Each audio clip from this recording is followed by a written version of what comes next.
The galaxy had always been proud of its order. Dozens of advanced species had built a council that ruled in peace for hundreds of years. Great fleets guarded the skies, and every corner of known space was mapped and claimed. No new threat had appeared in generations. But one quiet day, deep in the outer sectors, a single signal appeared on the scanners of the Galactic Border Patrol. It was faint but constant, and it came from the direction of a dead system once known as Sol. The officers dismissed it at first, until the computer confirmed something strange. The signal used an ancient human code, a code not seen for almost 1,000 years. When the message reached the Galactic Council, the chamber filled with laughter and disbelief. "Humans? Impossible," said Admiral Varric of the Core Dominion. "Their world burned long ago. The solar wars erased them." Others agreed. To them, humanity was a myth, a violent, short-lived species that vanished after destroying itself. Yet the signal kept repeating, each pulse stronger than before, and then it moved. A single craft was heading toward Council territory at impossible speed. The defense forces were called to high alert. The ship's course was direct, straight through 5 protected zones. Patrol fleets tried to make contact, but there was no reply. Every attempt to scan it returned corrupted data, as if the ship refused to be measured. "It's small," one technician said, "but dense, like a planet wrapped in armor." A silence fell over the room as the readings stabilized. It wasn't a fleet. It wasn't an invasion. It was just one ship. In the grand hall of the council, the delegates argued. Some wanted to destroy it before it got close. Others believed it was a lost relic, a piece of debris caught in drift. But deep down, fear spread among them.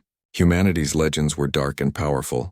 They were the only species who had ever fought the entire galaxy and made everyone bleed. And now, something carrying their name was coming back. When the ship finally appeared in real space, every telescope and battle satellite focused on it. The image froze the commanders in place. The vessel was huge, sleek, circular, and black as night, reflecting starlight like a mirror. It moved with a strange grace, almost silent, as if it didn't travel through space but glided over it. Around its edges glowed rings of blue light, and beneath its hull, faint symbols pulsed in rhythm. They looked like human letters, old and unreadable. The Tavares defense fleet was the first to engage. Hundreds of ships formed a wall in front of the intruder. "One ship cannot face us all," said the Tiverian commander. "We will show it the strength of the galaxy." He ordered his fleet to open fire. Thousands of energy bolts flashed across space, but before they could hit, the human warship vanished. The scanners lost track of it for 2 seconds, and in those 2 seconds, the Tiverian fleet went blind. Every system failed, every weapon shut down. Their ships floated powerless, lights flickering. The warship reappeared behind them, completely unharmed. It didn't fire a single shot. Then, for the first time, the ship spoke.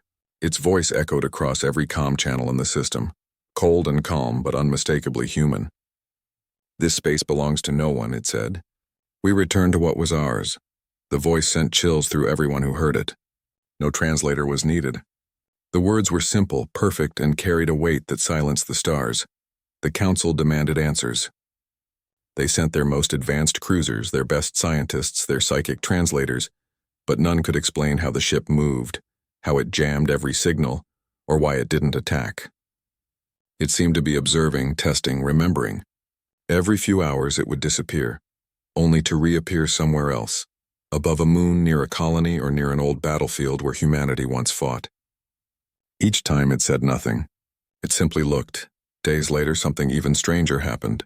Across the galaxy, ancient human beacons that had been silent for centuries suddenly turned on.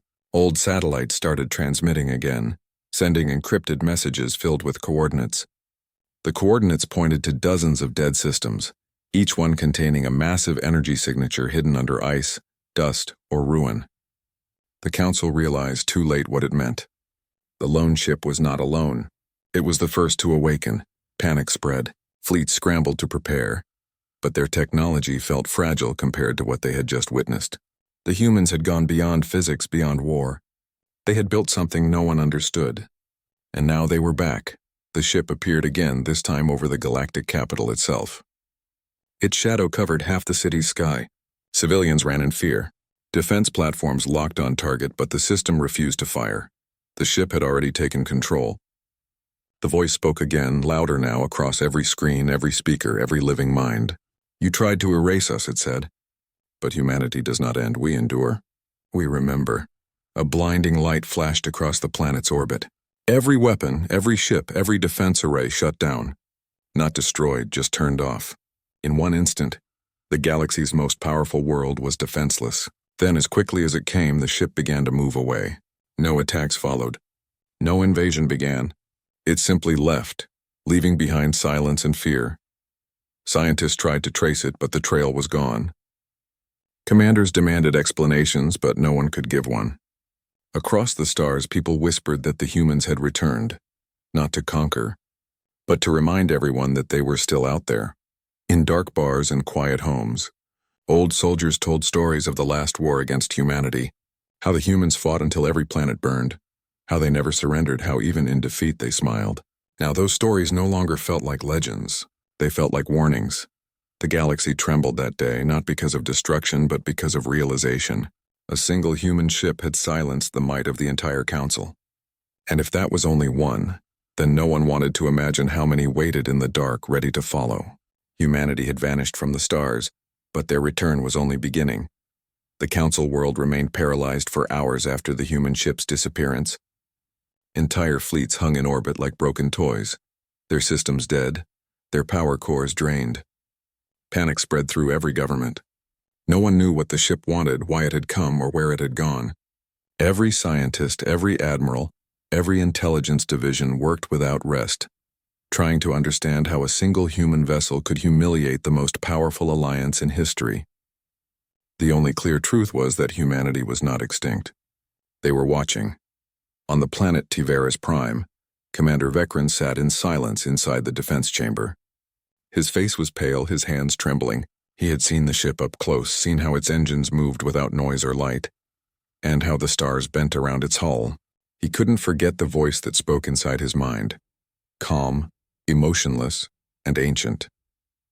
"We remember everything," it had said. The words replayed in his head like an echo that refused to die. He looked around at his officers. None spoke. Even the bravest among them couldn't hide the fear. In the council's emergency meeting, chaos replaced pride.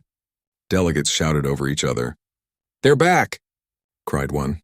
"We must prepare the fleets!" But another shouted louder. "Prepare for what?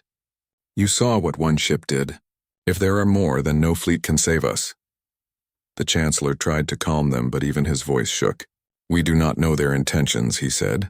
"We must communicate." But no signal could reach the human ship. Every message bounced back with a single word reply: "Wait." Across the stars, strange things began to happen.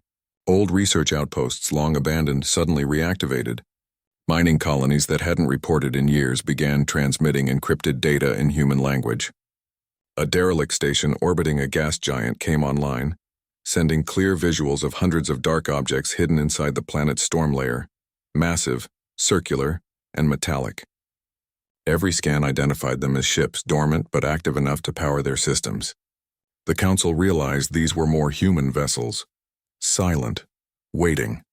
On a quiet moon near the border, an alien scavenger named Trin was searching for scrap metal when his sensors picked up a pulse from deep underground. Curious, he dug until his machine struck metal. Beneath the dust lay a colossal surface, smooth, curved, and engraved with the same strange human markings seen on the warship. As he brushed the dirt away, a faint blue light began to glow. The ground vibrated. Trin stumbled back as the entire moon trembled. Something massive was waking up beneath him. Meanwhile, back on Tiveris Prime, scientists analyzed every frame captured during the encounter. They found something terrifying. The ship wasn't using any known propulsion. Instead of bending space like normal warp drives, it folded it, collapsing and expanding the vacuum around itself as if space were liquid. The power needed to do that was beyond anything the Council could produce. One physicist, after seeing the data, whispered in shock, "They don't travel through space anymore. They control it." The news spread faster than light. Every empire, every species prepared for war out of pure fear. Massive fleets gathered near the central systems, their weapons aimed at empty space. But the humans didn't attack. Instead, they began broadcasting something new. Across thousands of worlds, screens turned black, then displayed old human images, cities burning, oceans dying, alien fleets orbiting Earth. The day the council invaded Sol, and then one final image appeared. A small human child standing among ruins looking up at alien ships in the sky. The message under it read, "We endured. Now we decide." In every corner of the galaxy, silence followed. Some called it a threat. Others called it justice. But no one could deny the truth. Humanity had not perished. They had evolved. Then, weeks later, the ship returned. It appeared above the Council's largest military station, the one that once destroyed entire planets. It didn't attack. Instead, it transmitted coordinates, thousands of them, to every empire at once. The locations matched the dormant ships discovered across the galaxy. Before anyone could react, the message changed. 3 words. "We are awake." Instantly, reports flooded in. Massive energy spikes appeared in uncharted sectors. Space rippled as if reality itself was trembling. One by one, the hidden human ships came to life. Dark metal giants rising from planets, asteroids, and nebulae. In a matter of hours, hundreds of human warships stood ready across the galaxy. They didn't move, didn't fire. They only waited. The council gathered in despair. "We must talk to them," the chancellor said. "There must be a way." But before any message could be sent, the human flagship appeared right outside their orbital dome. The same cold voice filled the air again. "You feared us because you never understood us. You called us monsters because we refused to kneel. You tried to erase us, but even in your victory you planted our return." The delegates could only listen, trembling. The ship's hull glowed softly as if alive. "We are not here to conquer," the voice continued. "We are here to remind you what balance means." Then one by one the human ships began to move, not toward council worlds but away from them, spreading across the galaxy. They entered ancient battlefields, destroyed war relics, and erased old weapons. It was as if they were cleaning the galaxy, removing the scars of the wars that once destroyed them. For the first time in 1,000 years, the galaxy understood fear, not of death but of being judged. The humans had become something more than flesh and metal. They were living legends now, a species that had mastered both technology and time itself. Commander Vekran stood on the observation deck, staring at the fading blue trail of the human ship. He whispered quietly, "They didn't return for revenge. They returned for control." The stars outside pulsed with faint human signals echoing across the void. In that moment, everyone realized the truth. Humanity didn't need fleets or armies to dominate. One ship was enough to make the galaxy tremble. But what truly terrified them was not what humanity could do. It was what they might choose to do next. The galaxy entered a state of uneasy silence. Every major species had their fleets on standby. Every station was scanning for human signals, and every leader wondered the same question. What did the humans want now? No declaration of war had come. No demands. No communication. Only that cold message, "We are awake." Yet those 3 words had frozen civilization in fear. Admiral Varric sat in the council's war room, staring at a holographic map filled with hundreds of red dots, locations of awakened human ships. Some were near trade routes, others deep within forgotten nebulae. None were moving toward populated worlds. "They're waiting," Varric muttered. But for what? The council scientists couldn't answer.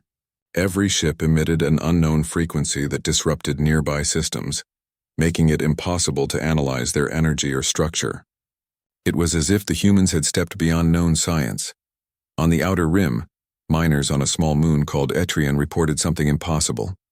A massive human dreadnought emerged from the darkness and began to orbit the moon silently. Its hull reflected no light, almost invisible, yet its shape could be seen when lightning storms flashed below. The miners panicked and sent distress calls, but the warship did nothing. It simply hovered there for days, as if watching. When a small patrol ship tried to approach, the dreadnought transmitted a single word: "Observe." Back on Tyverus Prime, Commander Vekran couldn't sleep. Every night he saw the same dream, the human ship's blue light staring back at him, the voice echoing in his mind. His government ordered him to lead a new research team dedicated to decoding the humans' behavior. But the deeper his team looked, the stranger things became. "They don't act like conquerors," said one analyst. "They act like teachers or judges." The statement unsettled Vekran. He didn't believe in myths, yet something about the humans felt almost divine. Across the galaxy, civilians began worshipping the humans as ancient gods of war and rebirth. Shrines appeared, candles lit before holograms of the human warship. Some species called them the Eternal Flame, others the Forgiven Destroyers. The Council tried to ban these cults, but they spread faster than any propaganda. Even soldiers whispered human prayers before missions. Fear had transformed into reverence. Then one day the silence broke. A signal came from the old human sector, Sol. For the first time in 1,000 years, Earth was transmitting again. The Council instantly gathered. The message was simple. We invite you. Attached were coordinates, leading to the ruins of Earth's orbit. Despite warnings, a fleet was sent to investigate, led by Admiral Varric himself. When they arrived, their scanners showed something that defied reason. The planet was alive. Where once there had been ash and ruin, vast green continents and blue oceans had returned. Earth had healed. Floating above it was the same ship that had first appeared weeks ago. Only now it was surrounded by thousands of others. The fleet stretched across the sky, silent and magnificent, forming a circle around the planet. Varric hesitated, then ordered a transmission. "This is Admiral Varric of the Galactic Council. We come in peace." The reply came instantly, a soft voice unmistakably human. "You came in peace before," it said. "You brought fire." The Admiral's throat tightened. "We were not here then," he said. "We are not your enemies." The voice was calm, emotionless. "Then prove it." Suddenly, a beam of white light struck their fleet. Every system went offline. Alarms screamed. The crew shouted in panic, but the ships did not explode. Instead, they began to drift slowly toward Earth's orbit, pulled by an invisible force. The ship stopped above the atmosphere, weightless, helpless, surrounded by human warships that moved like living creatures. Then the voice spoke again, softer now. "Look below." Through the viewing glass, Varric saw the planet's surface. Massive cities glowing in gold, rivers of light flowing like veins, forests stretching across continents. But it wasn't only beauty. Between the lights he saw something else. Colossal structures built from alien wreckage. The remains of the old Council fleet that once invaded Earth had been reshaped into monuments. The humans had turned their enemies' weapons into memorials. "You destroyed our home," the voice said. "But you gave us purpose." Varric tried to speak, but his throat closed. He realized then that humanity had not been waiting for revenge. They had been rebuilding in silence, evolving beyond the need for war. They no longer fought for territory or power. They had become something else, a civilization bound by memory and judgment. The humans allowed the fleet to return home unharmed. No demands were made, but their message echoed across every channel. The galaxy belongs to all who remember their mistakes. It was both mercy and warning. The Council fell into deep debate. Some believed it was peace. Others thought it was the beginning of something far greater, a quiet domination of minds and faith. As the weeks passed, reports arrived that human ships were aiding dying worlds, restoring dead suns and rebuilding abandoned colonies. They never stayed, never asked for thanks. They simply came, fixed, and left. Yet each act left behind their mark, a glowing symbol of 3 lines crossing into one, the new emblem of humanity. Commander Vekran watched the galaxy change before his eyes. War stopped. Trade resumed. For the first time in centuries, peace didn't feel forced. But deep down, he wondered if it was truly peace, or if the galaxy had merely learned to behave under humanity's silent gaze. In the quiet of space, near a dying red star, a single human ship stood alone. Its captain looked toward the endless dark and whispered, "We were forgotten once. Never again." The ship turned slowly, its engines lighting the void, and vanished into the stars, the same way it had appeared, leaving behind a galaxy forever changed, forever trembling at the name of humanity. You after the encounter at Earth, fear gave way to obsession. Every empire sent spies and scientists to study humanity's return, but no one could get close. The human fleet had vanished again, slipping into the void without a trace. Still, their presence was everywhere. In the revived worlds, the quiet signals in deep space, and the strange energy readings spreading across the galaxy. Commander Vekran was summoned to the Council's secret chamber once more. The Chancellor looked older now, exhausted from weeks of sleepless nights. "Commander," he said quietly, We have reason to believe the humans are not done. Something is happening in the Perseus region.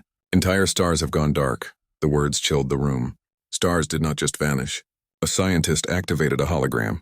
It showed dozens of star systems now blacked out.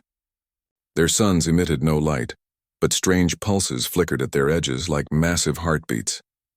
These signals match the human frequency, the scientist said. Whatever they're doing it there. The council argued endlessly. Some wanted to send a fleet, others demanded isolation. Vekran volunteered to lead a small scout mission. If humanity has found something, he said, we need to see it before it sees us. His ship, the Sentinel, departed with a crew of 20. None of them knew they were heading toward the edge of understanding itself. After days of travel through silent space, they reached the first dark star. What they saw defied science. The sun wasn't dead. It was surrounded by an enormous metallic ring, smooth and black, absorbing all light. The ring stretched millions of kilometers wide, and inside it, massive constructs rotated slowly, pulsing with blue energy. They're building something, whispered the pilot. As they moved closer, an energy wave struck them. The ship's systems flickered and their sensors went blind. Then a voice filled the cockpit, human, calm, and deep. You should not be here. Everyone froze. It wasn't coming from the comms. It was in their minds. Vekran tried to speak. We come in peace. We only seek knowledge. The voice was silent for a moment, then replied, Knowledge brought you here once before. It ended with fire. The screen flickered, showing a vision of Earth's final war, billions dying under alien bombardment. Then the voice said, We are rewriting what was lost. Suddenly, the ship's sensors reactivated. They detected massive energy surges across the dark region. Hundreds of human ships appeared from hyperspace, aligning around the black star. But these ships were different, larger, stranger, glowing with blue symbols that shifted like living patterns. The center of the ring began to shimmer. Space itself bent inward, forming a hole that wasn't darkness but pure silence. It's a gateway, one officer gasped. They're building something beyond space. Vekran's heart pounded. A portal to where? He asked. The scientist beside him whispered, Maybe, not to where. To when? The idea struck like lightning. Could humanity be rewriting time itself? Was this their final evolution? To control the past they lost? Before they could record another reading, alarms screamed. A human ship appeared right before them, massive and silent. It scanned them once, then transmitted a simple phrase, Go home. A blinding light engulfed the Sentinel. When Vekran opened his eyes, they were back in council space. No jump, no warp, just instant displacement across light years. The ship's crew stared in disbelief. The log showed no passage of time. Back at the council, his report caused panic. They're changing the laws of the universe, shouted one delegate. They'll undo everything. But Vekran disagreed. No, he said. They're fixing it. Maybe they're trying to stop what we did to them. His words silenced the room. Days passed and the dark stars continued spreading. Then, without warning, a new signal was broadcast to every world. It showed Earth again, peaceful, shining, alive. A human figure appeared on the screen. His face was calm, his eyes silver like the stars. We have completed what we began, he said. The past remembers, and so does the future. The signal ended, but its afterimage lingered. A map of the galaxy slowly turning blue, system by system. Within hours, miracles began. Worlds destroyed centuries ago reappeared, restored to life. Extinct species reemerged, their planets vibrant again. Time itself seemed to heal under the human's touch. The council scientist confirmed what none could believe. Reality was being rewritten. The humans were not destroying the galaxy. They were resetting it. But not everyone saw this as mercy. In the darker corners of space, warlords and forgotten empires gathered, planning to resist what they called the human ascension. They feared a universe shaped by human memory. A massive coalition fleet began forming in secret, determined to strike before the transformation completed. Vekran heard whispers of it and knew what would come next. The galaxy's last war, not for land or power, but for control of time itself. He stood before the council and made his plea. If we fight them again, he said, we end everything. We must trust them. But fear ruled stronger than reason. The fleet launched. As the coalition ships entered the dark region, they saw the human constructs glowing brighter, forming a single vast pattern across space, like a symbol drawn on the universe. The fleet opened fire. Thousands of beams struck the structure, but none caused harm. Then, in absolute silence, the entire sky turned white. Every soldier, every admiral, every ship froze as a voice filled their minds. "You still do not understand," it said. "We were never gone. You were simply not ready." Then the light faded, and they found themselves orbiting their own homeworlds again, unharmed. Their memories of battle remained, but time had been undone. Commander Vekran stood at his window, watching the stars pulse softly with blue light. The galaxy was calm now, trade routes reopened, peace treaties signed. Yet he knew it wasn't their doing. The humans had reshaped the galaxy, given it back in silence, and disappeared once more. But sometimes in the night sky, faint blue trails appeared between the stars, echoes of engines that shouldn't exist. Every time someone asked what they were, the old answer came back, whispered in fear and awe: "The humans are watching." Decades passed since the last light of the human fleet vanished into the void. The galaxy slowly began to breathe again. Empires rebuilt their cities, trade routes reopened, and new generations grew up hearing stories that sounded more like myths than history. But the elders, the ones who had seen the blue ships with their own eyes, never forgot. They spoke of the voice that had echoed across the stars, calm, powerful, and unshakable. "We were never gone." Commander Vekran, now old and frail, lived in quiet exile on a distant colony world. His hair had turned silver, and his eyes carried the weight of too many impossible things. Each night he sat by his window, staring at the stars, half expecting to see one of those glowing trails return. But space remained still. Humanity had vanished once again, leaving behind only their legend. Then one night the stars blinked, not in the way of normal light, but as if something vast had passed in front of them. Vekran froze. His heart raced as the ground trembled beneath him. Power grids across the colony flickered out, and every communicator crackled with static. The same faint tone began to hum through the air, low, rhythmic, and familiar. "It can't be," he whispered. Across the galaxy, the same tone echoed. Every world, every moon, every ship heard it. It wasn't a broadcast, it was vibration, as if the universe itself was singing. On the council capitol, alarms wailed as massive holograms lit up across the sky, showing human symbols spiraling outward from the galactic core. The scientists panicked. "They're not returning," one said. "They're calling." At that same moment, a fleet of unknown ships appeared at the galactic edge. Not human, not alien, but something else entirely. Their hulls shimmered like liquid mirrors, bending light around them. They emitted no energy, no signals, only silence. The council scrambled. Some thought it was humanity's final judgment. Others believed it was something far worse. The council's new admiral, a young officer named Lyris, ordered a deep scan. "Find out what they are," she said. But the readings returned blank. No mass detected, no biological matter, no radiation. The analyst frowned. "Then what are they?" Before anyone could answer, the ships moved. Not forward, not backward. They folded, disappearing and reappearing closer each time. Within minutes, they surrounded the capital world. Then the sky turned blue. Not just above.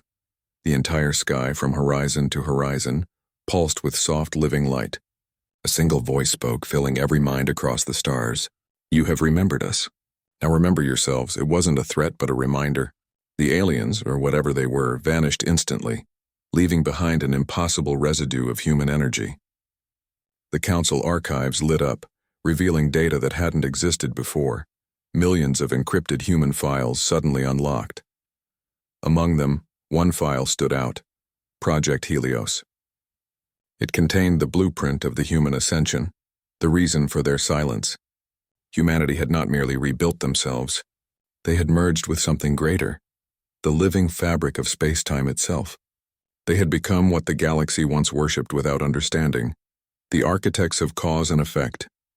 Every star, every orbit, every cycle carried traces of their influence. They had seeded the galaxy with knowledge, protection, and warning.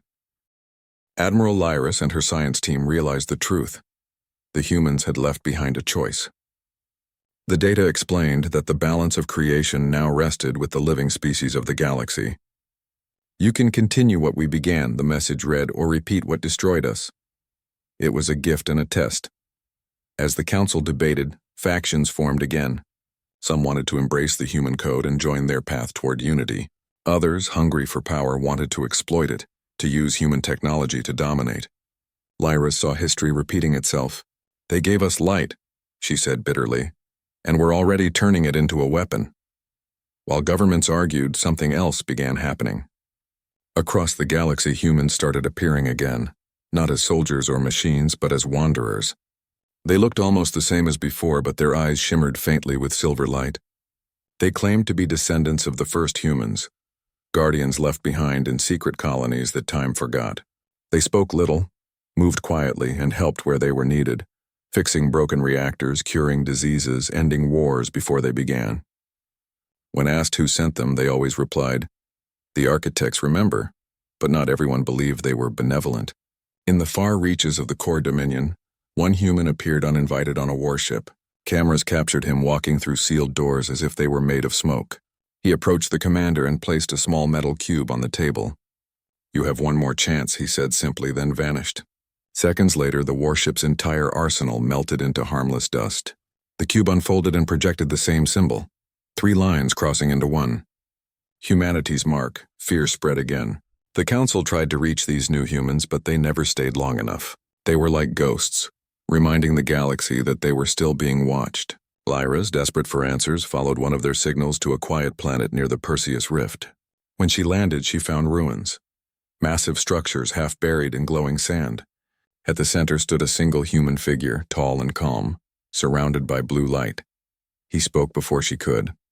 "You've grown," he said softly, "but you still fear what you don't understand." Lyris raised her weapon. "Why return now?" The man smiled faintly. "We never left. You're standing on what we became." He raised his hand, and the sand around them shifted, revealing enormous machinery beneath the surface, a sleeping network that pulsed like a heart. "This galaxy lives because we remembered it. Now it's your turn to protect it." Before she could respond, the man stepped back into the light and vanished, leaving only his final words echoing in her mind. "One day you'll stand where we stood. And when that day comes, remember mercy." Lyris looked up at the stars, each one glowing faintly blue. Humanity had become legend, power, and conscience, a force that would never die as long as the galaxy remembered what they once were. And somewhere, far beyond sight in the deep quiet of eternity, the architects, the final evolution of mankind, watched as the galaxy learned, stumbled, and grew. The stars pulsed in rhythm, and the whisper that once froze the universe now carried a single promise through the endless dark. We endure. We guide. We are humanity. Centuries later, the galaxy thrived under peace so lasting that many began to believe the legends of humanity were myths told to frighten children. Planets traded freely, conflicts were settled by words, and the stars seemed calm again. Yet beneath the calmness, some still whispered that the humans were watching from the void, that every light flicker in deep space, every strange transmission, every storm that appeared without cause, was a reminder that they still existed somewhere. In the great city of Vora Prime, a young scientist named Alara spent her life studying ancient signals. She was fascinated by the fragments left behind by the architects, the final form of humanity. Everyone called her work useless superstition, but she didn't care. Every night she stayed up scanning the deep space frequencies, searching for the faint blue pulse that once carried their messages. Then one night she found it. It was small, rhythmic, and unmistakably human. The signal wasn't random. It followed a code. 3 long pulses, 3 short, 3 long again. The ancient human pattern for return. Ilara froze. Her heart raced as the realization hit her. No one had received a human transmission in over 300 years. She called her supervisor, her hands shaking. Within hours, the entire council observatory was active, studying the signal. Across the galaxy, sensors lit up. The signal wasn't coming from one point, it was emerging from every star simultaneously, spreading like a wave. Each system's suns flickered blue for a moment before returning to normal. The council panicked. Old fears resurfaced instantly. "They're coming back," one delegate shouted. "The architects have awakened again." But Alara wasn't afraid. She whispered, "No, they're calling us." Days later, deep space telescopes captured the first visual.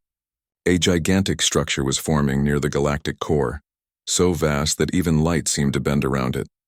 It was circular, glowing faintly blue with lines of energy spiraling outward like veins. The scientists named it the Halo of Return, No one knew who was building it or how, but everyone knew what it resembled. The old human designs for the Sol defense grid. The council debated endlessly. Some wanted to send ambassadors.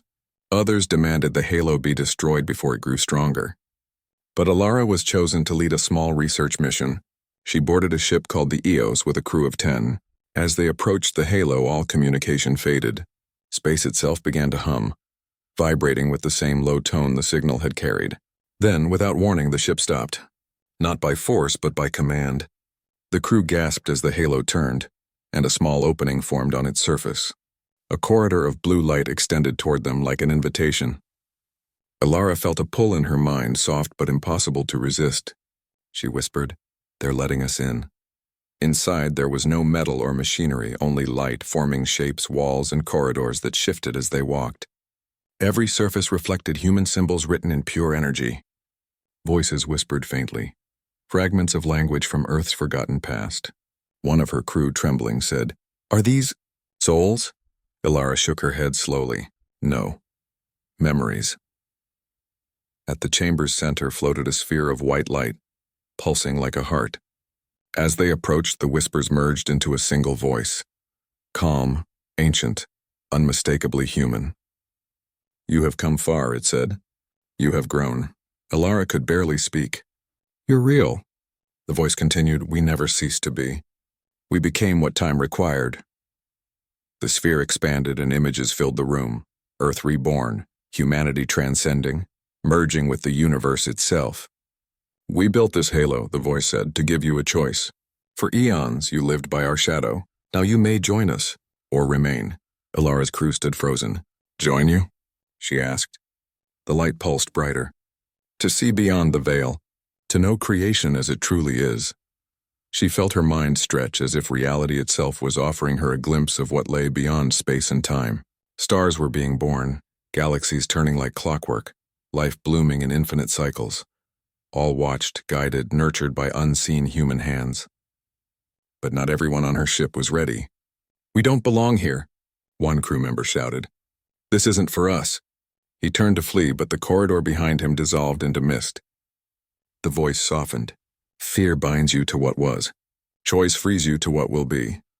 Alara stood trembling before the sphere. "What happens if we refuse?" she asked. The light dimmed. "Then you return and forget. You live and the galaxy continues as it is. But the cycle will end one day. When it does, only memory will remain." Her eyes filled with tears. "And if I accept?" The sphere glowed until the entire chamber was blinding. "Then you become memory itself." When the Eos reappeared days later near Council space, it drifted silently. Every crew member except Alara was unconscious, unharmed but unresponsive. She was found sitting at the observation deck, eyes glowing faint blue. When asked what happened, she smiled faintly and said, "They showed me the beginning and the end." Her words spread like wildfire. Soon, entire civilizations turned their gaze toward the halo of return. Some saw it as salvation, others as a trap. Fleets formed on both sides, those who wished to ascend and those who wished to destroy it. The galaxy stood divided once again, not by war but by belief. In the council chambers, Alara spoke her final message. The humans were never gods. They were reminders, proof that the impossible can live. They left the door open not to rule us, but to let us choose what we become next. Then as cameras rolled, her body shimmered and dissolved into light, leaving only her voice echoing softly. "Remember them not for their power, but for their mercy." The galaxy fell silent. The halo continued to glow, patient and eternal, waiting for whoever dared to step through. And somewhere beyond the stars, unseen but felt, the architects watched once more. The pulse of the halo matched the rhythm of a beating human heart, whispering to the stars that humanity had never truly left. They had simply become the universe's endless memory.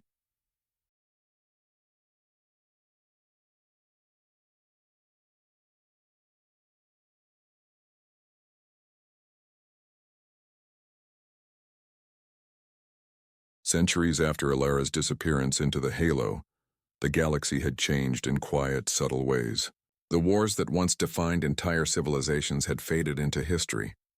The Council had dissolved, replaced by something more fluid, the Alliance of Living Worlds, a loose network of planets cooperating through shared knowledge rather than dominance. Yet peace had come with a cost, curiosity. The mystery of humanity still haunted everyone. Children were raised on the tale of the blue architects, the ones who had shaped the stars and built the halo of return. Most dismissed it as myth, yet deep in the uncharted sectors, explorers continued to vanish, chasing the same dream, to find the place where humans had ascended. One such explorer was Captain Wren Hale, a descendant of those who had once served in the old fleets. He had spent his life studying the ancient transmissions, and now he had found something new. The signal was weak, buried under radiation storms and gravity waves, but it carried a pattern unmistakably human: 3 long pulses, 3 short, 3 long, the same call Ilara had once found. Wren's crew tried to convince him to leave it alone. That's how the Eos disappeared, his navigator warned. But Wren was relentless. If the architects left a door open, he said, someone needs to know what's on the other side. His ship, the Horizon, traveled to the edge of the galactic rim, beyond the maps, where even light seemed afraid to go. The signal grew stronger as they approached a region of shifting blue light. Then, without warning, their instruments froze. The stars vanished. They weren't in normal space anymore. The ship drifted through what looked like an endless ocean of glowing dust. The crew stared in awe as enormous structures emerged around them, colossal rings, spirals, and towers of crystal light. It's like flying inside a thought, whispered the engineer. At the heart of it all stood something impossibly massive, a single sphere of blinding white energy, larger than any planet. The readings made no sense. The sphere wasn't consuming power, it was power. Every atom around it obeyed its rhythm, as if the laws of physics had been rewritten. Wren could feel something inside his mind stirring, a voice that wasn't sound but presence. It didn't speak in words. It felt like understanding itself pressing against his thoughts. Then, as if sensing his recognition, the sphere shifted. A figure appeared within the light, human in shape but made of energy, every movement trailing soft blue radiance. The crew gasped, but Wren took a single step forward. "Are you them?" he asked softly. The figure's form shimmered, its face almost familiar, neither male nor female. When it finally spoke, its voice was gentle, like the echo of a heartbeat across eternity. "We are what remains of those you called human. We became what we had to become." Wren's breath caught. "Why now?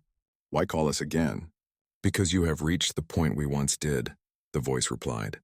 "You have peace but no purpose. You look to the stars not to learn but to fill your silence. It is time to remind you what you were meant to be." The crew trembled as the light expanded. Images flooded their minds.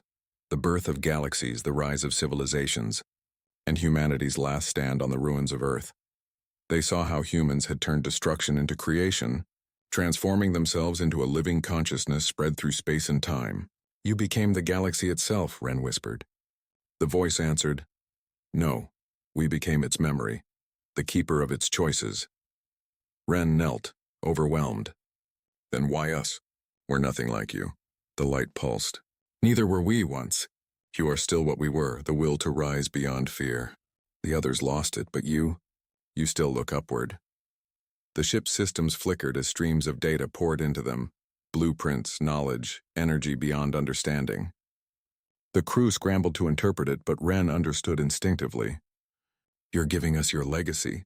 "Yes," said the voice, "but not as power, as responsibility. The halo you saw was not a monument. It was a seed. What you choose to do with what we give you will decide whether this galaxy continues or ends." The light dimmed, and the sphere began to collapse inward. The voice grew fainter. "When you return, they will not believe you, but the stars will." The light flared one final time, and the horizon was gone. When Wren awoke, the ship was adrift near the galactic center.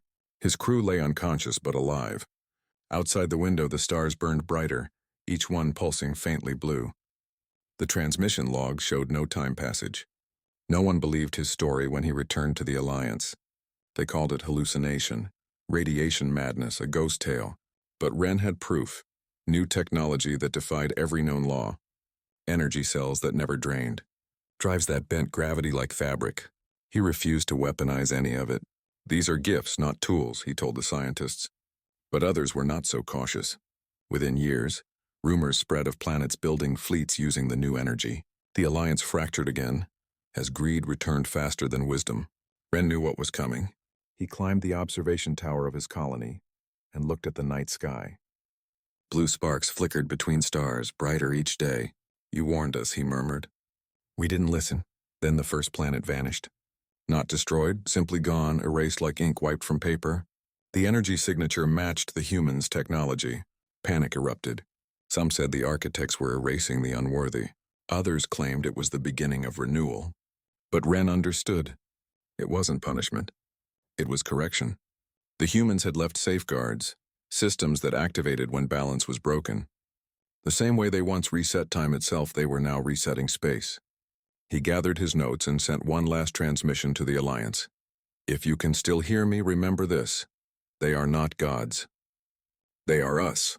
Every action we take echoes through them. When they act, they only reflect what we've become.